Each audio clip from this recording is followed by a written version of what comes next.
Olá, estamos iniciando o programa Literatura Local desta semana, uma parceria entre a TV Câmara de Passo Fundo e a Academia Passo Fundense de Letras.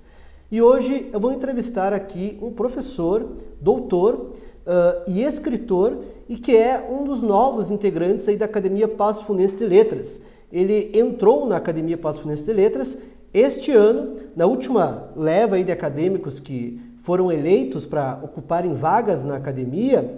Hoje eu vou conversar com Marco Antônio Bonfoco. Tudo bem? Seja bem-vindo. Olá, tudo bom, Alexandre? Professor, o senhor é especialista na área de linguística? Sim, eu sou formado em letras aqui na Universidade de Passo Fundo e comecei a lecionar aqui na cidade de Passo Fundo, numa escola particular, e depois fui para Porto Alegre para continuar a minha formação.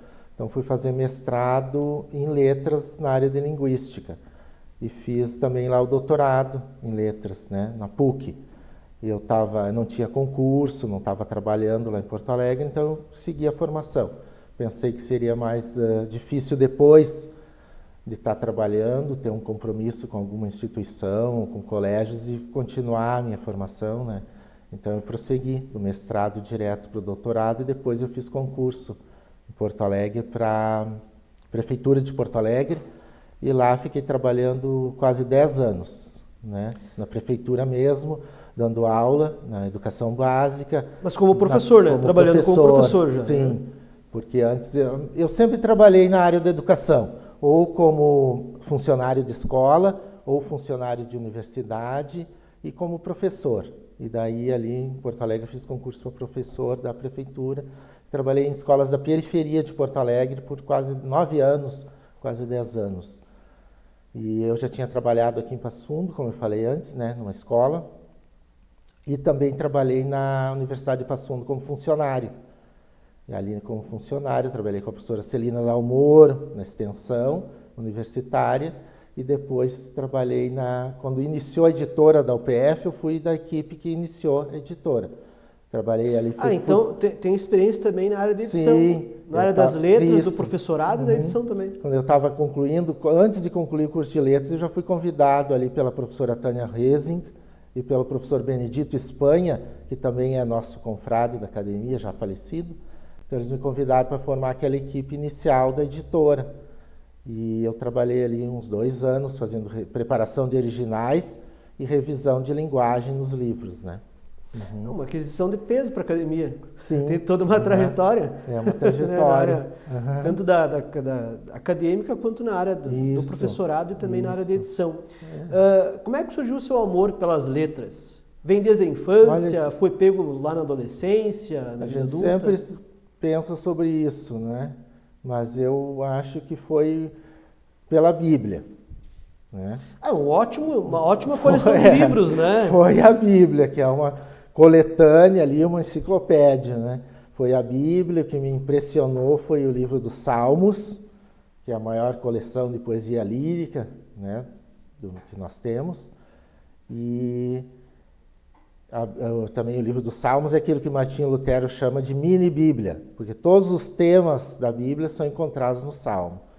Então eu me empolguei com a leitura dos Salmos e isso me atraiu para a poesia. Eu lembro que em casa nós tínhamos livros que eram assim, a gente pode considerar os mais vendidos, alguns da época, mas não tinha livros assim de literatura brasileira, muitos livros. Eu me lembro que a primeira vez que eu vi um poema, um soneto, foi num livro didático escolar, dali da 8ª série, alguma coisa assim, que trazia um soneto do Vinícius de Moraes. E fiquei impressionado assim, com a estrutura formal e com o conteúdo do texto, e aí começou a me interessar. Eu tinha interesse por línguas também, né? Então acho que se uniram as coisas por aí. Não, e é interessante você perceber assim que, né, eu também sou professor, não sei se isso acontece contigo, Mas nos anos 90 a gente recebia uma educação, por exemplo, sobre a Bíblia. Não estou puxando aqui para o lado religioso, claro, mas para o lado literário mesmo, porque Aham. você vai encontrar uma série de histórias ali que são a base da cultura ocidental, né? Que outros grandes autores, desde Shakespeare, Goethe, Sim. até autores contemporâneos, beberam naquela fonte. Então é um livro de referência, né? Seja do ponto de vista religioso ou não, mesmo do ponto de vista literário, é um grande livro de referência. Você vai encontrar todos os gêneros literários ali, né? Eu começo minhas aulas de literatura, por exemplo, no primeiro ano do ensino médio, falando sobre isso, que a base da nossa literatura, da nossa civilização ocidental, é a Bíblia, os clássicos da Grécia Antiga, né? A Ilíada, a Odisseia e a Bíblia. Essa é a nossa base da civilização ocidental. E a gente precisa estudar esses textos, conhecê-los e amá-los, né? E a Bíblia a gente pode estudar ela como literatura. Tem um livro que eu acho que é muito interessante, inclusive, que é o livro de Jó. Também. Esses tempos atrás, quando eu falo, né, para os alunos, que, por exemplo, que você pega o livro de Jó e ele vai dar origem à lenda do Fausto, né, mais na modernidade, pelo Marlowe. Depois o Goethe vai fazer um poema inspirado em Fausto, né, o Fausto do Goethe. E depois esse tema ele vai reaparecer em Dorian Gray, por exemplo, do Oscar Wilde, e depois vai reaparecer de novo em Doutor Fausto, que é do Thomas Mann. Então, quer dizer, você tem toda ali uma literatura que se cria em cima de um livro específico da Bíblia. Eu acho que esse é um dos exemplos que eu tenho, assim, que...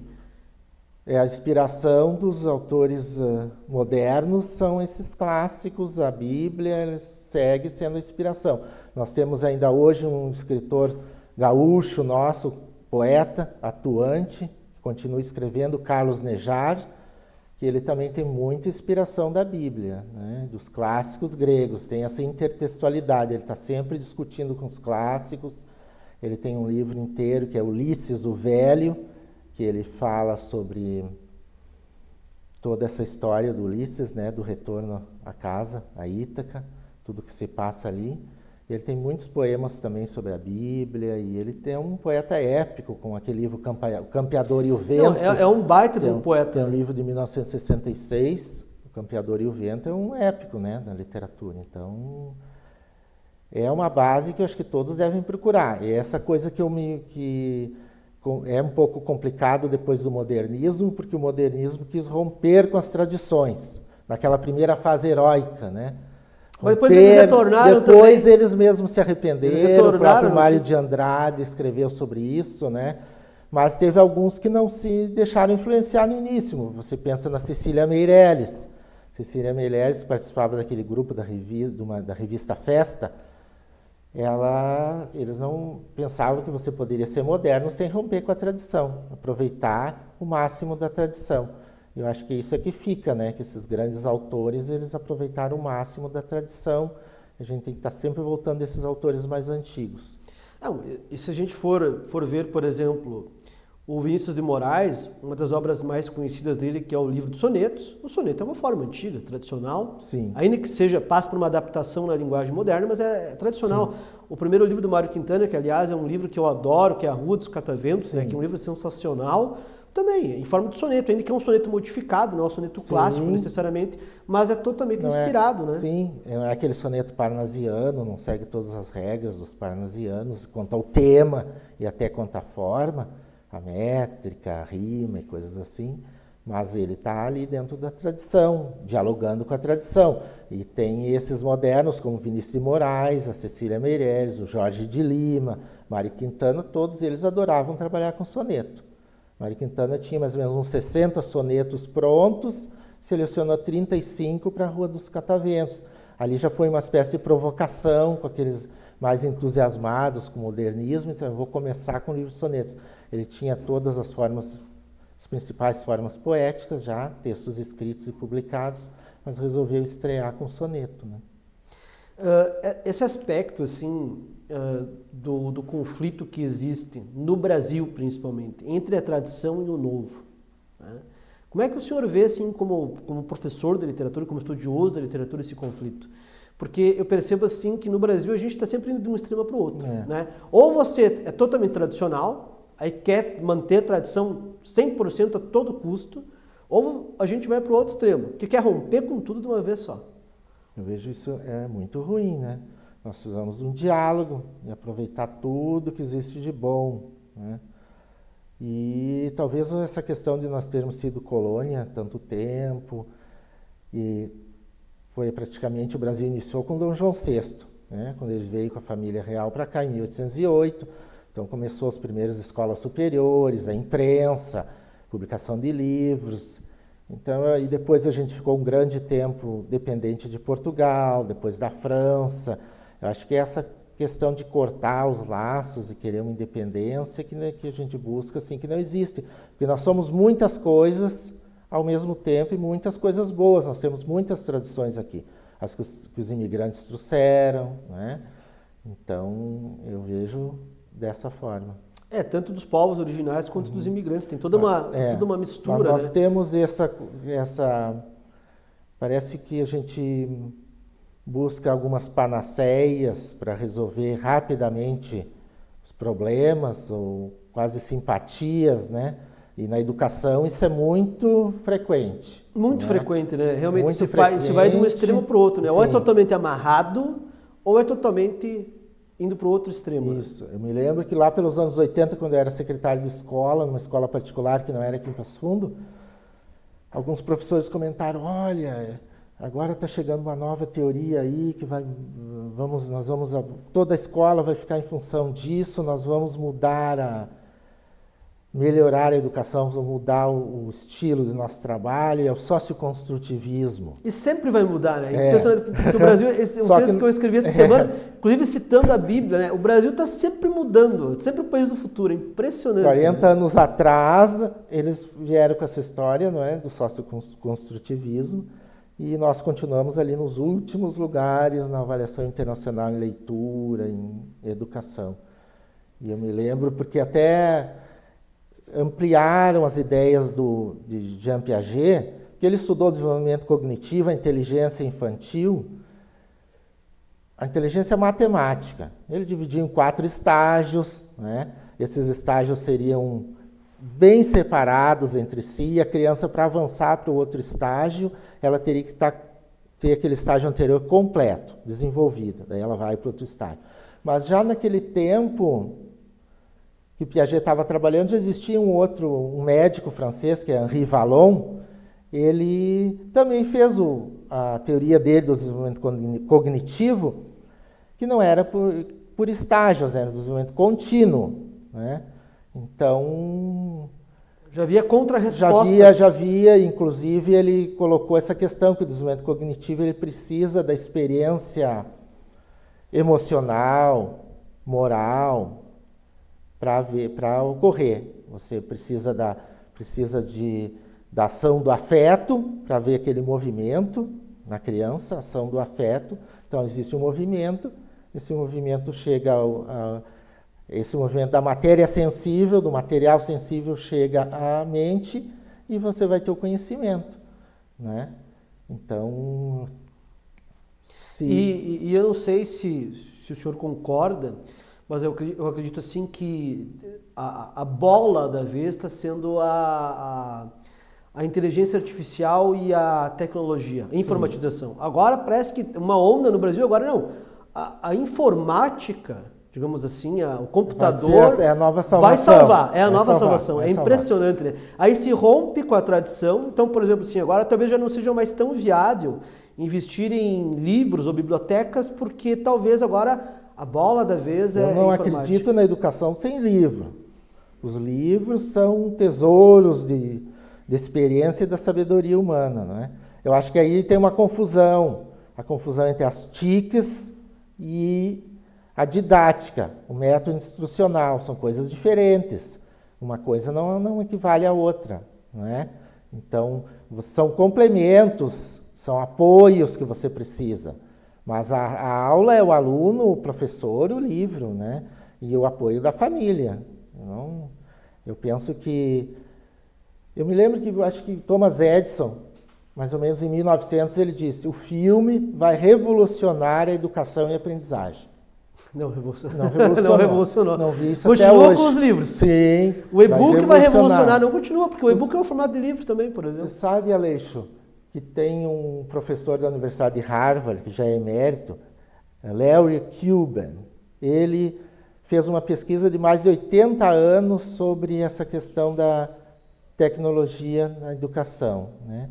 E ele não encontrou até hoje uma evidência real de que o uso de computadores ou outros instrumentos, dispositivos, eles vão trazer uma melhoria na educação. Potencialismo. Esse tema é muito interessante, a gente vai voltar para ele no próximo bloco. Sim. Uhum. E vamos falar também um pouquinho mais sobre os seus livros, né? Um deles inclusive sobre poesia, que o senhor publicou. Voltamos em seguida.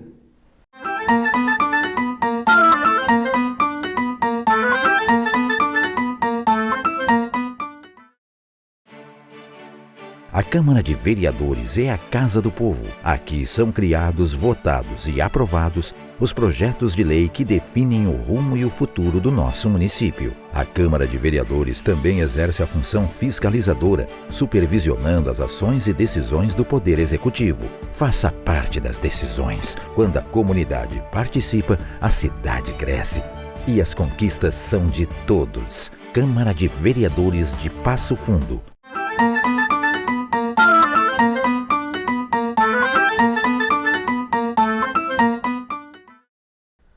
Olá, estamos de volta com o programa Literatura Local, uma parceria entre a TV Câmara de Passo Fundo e a Academia Passo Fundense de Letras.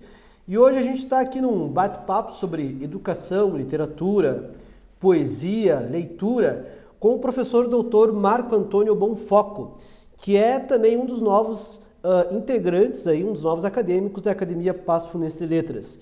Professor, como é que o senhor vê essa questão da leitura na educação hoje em dia? Sim. A leitura, até nós estávamos falando um pouquinho antes, a questão do livro na escola, que nunca você tem uma dificuldade, você não tem bibliotecários nas escolas hoje, você não tem bibliotecas em muitas escolas. Então, e quando tem, elas não são realmente bem organizadas? Não são bem organizadas, às vezes é uma iniciativa dos próprios professores de cuidar da biblioteca ou dos pequena coleção de livros que tenho, e as crianças estão sempre interessadas em livros, em manusear os livros, em ler, sentar com um adulto que leia para elas, isso já tem que começar na família, né? Que a família, eu lembro que tem uma encíclica, um trabalho do Papa João Paulo II, que é sobre a missão da família no mundo de hoje, e ele fala isso, que a grande tarefa da família prioritária é a educação, né? Então não pode empurrar totalmente para a escola, pensar que a escola vai resolver todo o problema sozinha. Não, a família tem que participar. Você vê que em certas escolas que têm melhores resultados em avaliações, tem maior participação da família ali, mas não é para ir à escola para reclamar, pedir coisas, não, é para ajudar, para participar dos trabalhos ali, participar das reuniões, e ajudar no desenvolvimento das tarefas ali no dia a dia, né? Isso é muito necessário. Agora é interessante ver que essa questão da leitura no Brasil, nós não tínhamos uma avaliação de nível internacional. O Brasil não participava de uma avaliação internacional só da leitura das crianças menores, por exemplo, até a 4ª série. Questão nossa da alfabetização, que nós não estamos alfabetizando na idade própria ainda. Então, o Brasil já participa do PISA, que é aquele programa de avaliação internacional dos alunos, que avalia alunos das escolas públicas e particulares ali de 15 anos de idade, mas da questão da criança até os 9 anos, a 4ª série, por exemplo, do ensino fundamental, tem uma avaliação internacional, até anotei aqui, que é o Estudo Internacional de Progresso em Leitura, que a sigla inglesa é PIRLS, PIRLS, que é feito desde 2001. O PISA também é feito desde 2000 e o Brasil participa desde o início, né? Agora, esse programa, o PIRLS, o Brasil, que começou em 2001 e ocorre a cada 5 anos, o Brasil não participava até há pouco. Quer dizer, o programa já tem 20 anos e agora a primeira participação do Brasil, quando foi? Em 2021. Acredita nisso? foi uma iniciativa do ex-presidente Jair Bolsonaro, que o Brasil participasse disso. Então, e o que aconteceu? Talvez algo que não queriam mostrar. Você precisa de uma comparação internacional. Qual foi o resultado do PIRLS 2021, essa primeira participação no Brasil? Um ranking de 43 países, eles fazem lá uma diferença entre países e nações, ao todo são 65, mas o que nos interessa aqui é que o Brasil participou como país entre 43 países em 2021. E qual foi o resultado? O Brasil ficou em 39º lugar. Quer dizer, pior, 39º em 43. Quer dizer, que pior que isso não pode ficar, né? Então, esse é o desempenho comparativo internacional, né, que nós temos do PISA, que o Brasil também está sempre nos últimos lugares, que é os jovens adolescentes na faixa de 15 anos que estão deixando o ensino médio, e esse que nós começamos agora, depois de 20 anos que já existe essa iniciativa, o Brasil está participando com essas crianças de 9 anos, que é uma amostra de escolas públicas e privadas. Então, não é tão grande a diferença assim entre escola pública e privada no Brasil, algumas escolas, né? E então, eu acho que é importante a gente pensar se vai ser mais uma panaceia, como foi o socioconstrutivismo, que ia salvar a nossa educação, ou se a digitalização total das escolas vai nos trazer um benefício, assim, vai nos tirar do último lugar e vai nos colocar entre os primeiros. Mas como é que um aluno que não sabe ler um livro, que não consegue ler um poema, como é que ele vai lidar com uma ferramenta digital? Sim. Os próprios professores não têm formação, não recebem formação. É uma coisa muito difícil, você vai afastar o professor da sala de aula. Não, para ele por ter exemplo, formação. Em outros programas a gente estava discutindo também, por exemplo, sobre a questão da inteligência artificial, né, o chat GPT. Sim. Eu, inclusive, uso o chat GPT para algumas coisas, para fazer minhas aulas, para fazer pesquisa, porque em algumas questões ele é realmente muito rápido e melhor que o Google, inclusive. Mas, até para você dar os comandos corretos para ele e para você depois fazer ali uma depuração das respostas, você tem que ter letramento, você tem que ser uma pessoa letrada. Precisa ser um leitor, né? Precisa ser um leitor, leitor crítico, principalmente. Leitor crítico, exatamente, né? Tem que ser uma pessoa letrada. Então, quer dizer, de que adianta você ter uma ferramenta que faz tudo isso, que recolhe bilhões, trilhões de dados, mas se você não tem um cérebro capaz... Para nós que estamos nos últimos lugares na educação no mundo, então, veja só, uma coisa que eu soube agora há pouco... A Suécia está sempre entre os primeiros colocados nesses dois exames, tanto o PISA como o PIRLS. Agora, o que acontece? Em dezembro passado, a primeira-ministra da Suécia, ela resolveu interromper esse programa de digitalização nas escolas. Então, isso aí você pode procurar na internet. Tem lá um artigo que ela escreveu para um jornal sueco chamado Expressen. Ali tem um artigo de opinião dela. Ela explica por que ela resolveu interromper esse programa de digitalização das escolas, porque eles começaram a descer nesses níveis ali. Eles desceram um pouquinho, e isso já foi uma preocupação muito grande, foi uma coisa grave. Nós estamos há anos entre os últimos lugares e não saímos dali, é só conversa fiada, falando entre nós, quando se vai nessa questão de educação, né? De melhorar a qualidade da nossa educação. E é interessante essa questão assim da Suécia, porque eles estão entre os primeiros, não é, no mundo, e agora eles resolvem que as crianças precisam de mais livros e não mais computadores nas escolas. Então, acho que os espectadores aqui do programa deviam dar uma olhada ali no que está acontecendo na Europa agora. Esse artigo dela e essa iniciativa do Ministério lá foi em dezembro de 2022, né?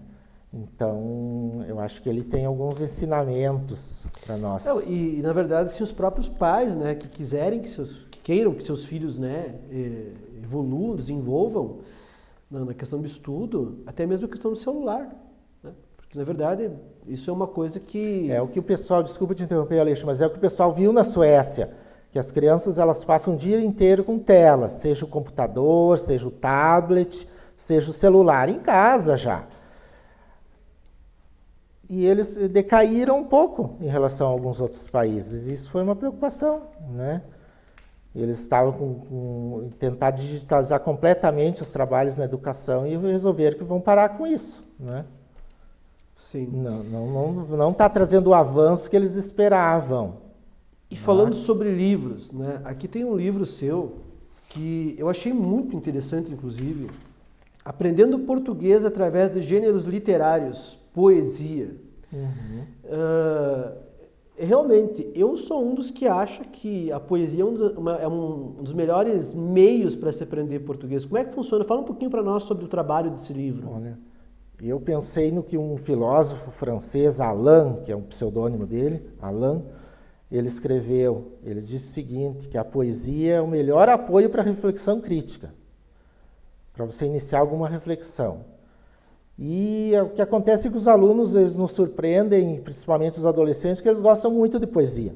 E eles fazem, né? Quando eles são desafiados, eu já tive essa experiência. Eles são criativos, eles escrevem quando são desafiados pelos professores, e eles nos surpreendem. E eles gostam mesmo muito de poesia, se interessam.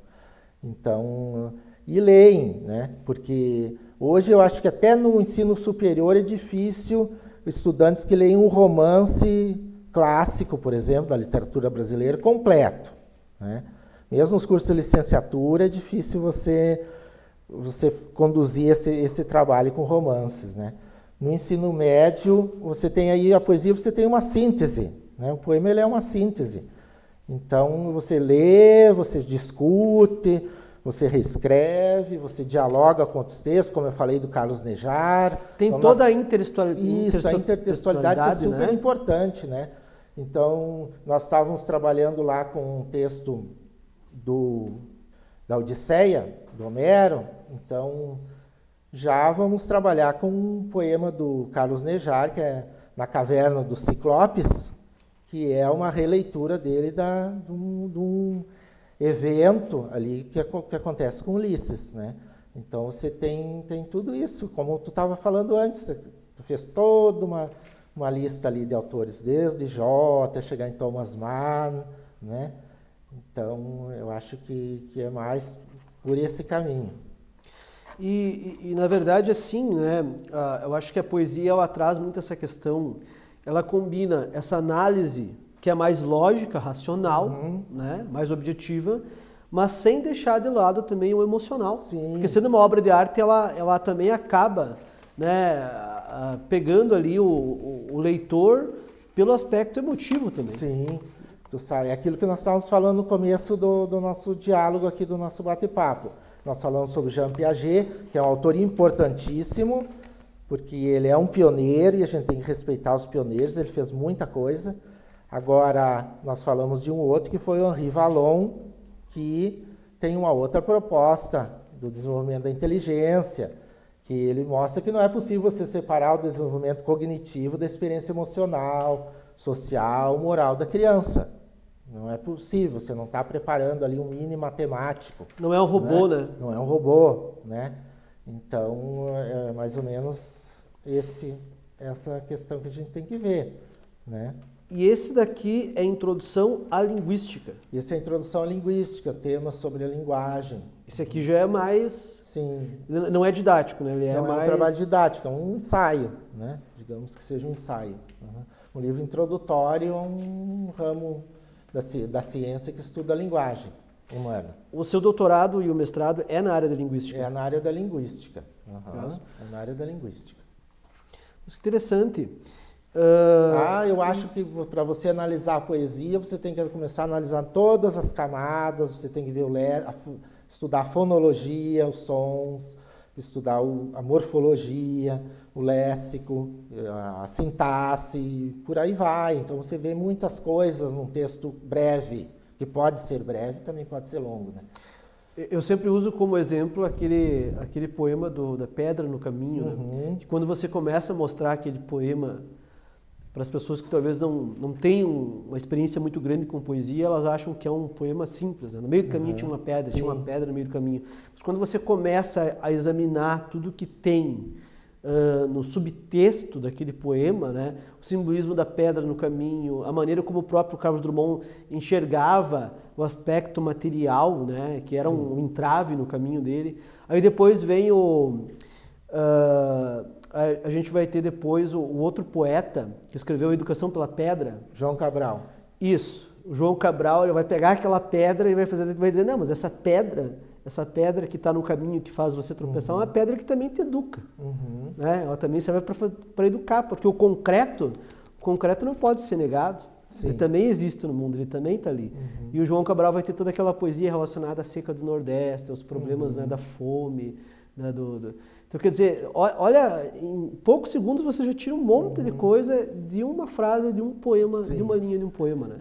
Sim, e dali você já pode falar nos autores os autores que escreveram aqueles primeiros romances sociais, o romance de 1930, né, que você tinha ali a Raquel de Queiroz, Graciliano Ramos, Jorge Amado.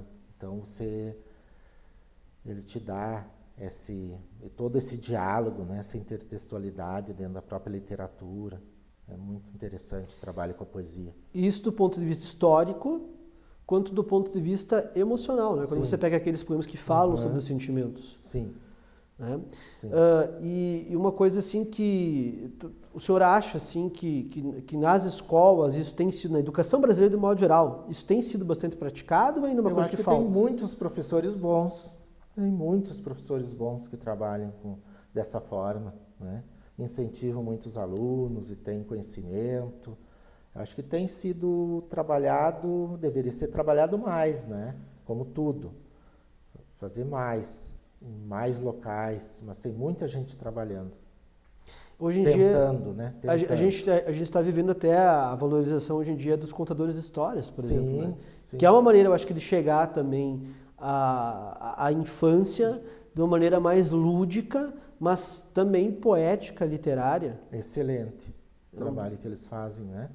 Eu acho que é um trabalho também importante, né? Super importante. Precisa continuar, né? Precisa ser valorizado, né? Pelo Estado, pelos políticos, quem cuida dessa parte burocrática da educação, né? Precisa valorizar esses professores aí, os contadores de histórias.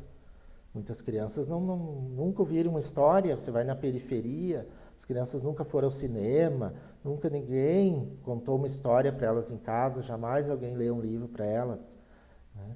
Então elas vão se encontrar com isso na escola. Eu preciso desses professores, contadores de histórias, que visitem também as escolas.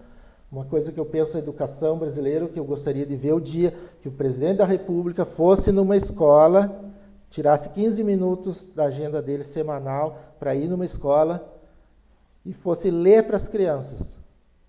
Sentasse ali e lesse um livro dos nossos clássicos da literatura infantil, né? Lígia Bojunga, Ruth Rocha, tantos outros autores que nós temos são de qualidade internacional. Fosse ali sentar com essas crianças e lesse para eles, coisas que a gente vê às vezes nos Estados Unidos, a gente vê presidentes da República. Pelo simbolismo, né, da cena. Você lembra daquela cena quando o presidente Bush estava lendo para as crianças numa escola e foram avisados do ataque de 11 de setembro, né? Então, mas aqui eu nunca vi isso, né? A gente tem, presidente lendo para crianças, né? A gente ainda tem aqui um certo desprezo, não diria desprezo, uma certa indiferença, eu diria, tanto pela profissão, tanto pela literatura em si, quanto pela profissão de escritor, porque eu percebo, assim, em muitos entrevistados aqui, inclusive, né, a gente vê as dificuldades que as pessoas passam para escrever, e a gente percebe que muitas vezes a própria escrita, a arte da escrita não é vista como uma profissão. É no máximo visto pela sociedade ainda como uma espécie de hobby. Sim, mas é algo útil, né? Não é um hobby, é algo útil, necessário para a sobrevivência, né? Nós estávamos falando da origem da civilização, como que a nossa civilização começou? Com poesia. Os gregos e com a Bíblia. A Bíblia, mais de 40% da Bíblia é poesia. Mais de 40% em livros que são livros de poesia, né? O Jó, o livro dos Salmos, os Cânticos, vários livros, e mais de 40% da poesia está aqui e ali. O Alcorão, ele é poesia pura, uma linda poesia. Mas então vamos para o outro lado do mundo, Bhagavad Gita. Também, poesia? Né? Sim, também. né? Quase todos os livros sagrados. Poesia. Toda religião é formada por uma base de histórias. Sim. Não existe religião sem histórias, né? Não existe civilização sem religião e sem poesia. Professora, a conversa está muito boa, precisamos encerrar, Esses livros aqui, onde é que as pessoas podem encontrar? Tu encontra na internet, ou na estante virtual, na Amazon. Certo. Certo. Tá? Então, introdução à linguística Isso. e aprendendo português É. através de gêneros literários, poesia. Esse aqui faz parte de uma série? Pretende escrever outros? Não pretendo Através escrever da- outro. Não por enquanto, mas está Não, escrevendo por enquanto. outro Eu que estou é... escrevendo um outro sobre literatura, que também é um livro didático, e um outro livro também da área da literatura, né, que é um livro sobre Mário Quintana. Então, em breve, volta para o programa para a gente anunciar o lançamento desses livros. Espero que sim, obrigado. Obrigado pela sua presença. Obrigado a quem nos acompanhou no programa de hoje. Lembrando que o programa é uma parceria entre a TV Câmara de Passo Fundo e a Academia Passo Fundense de Letras. Até semana que vem.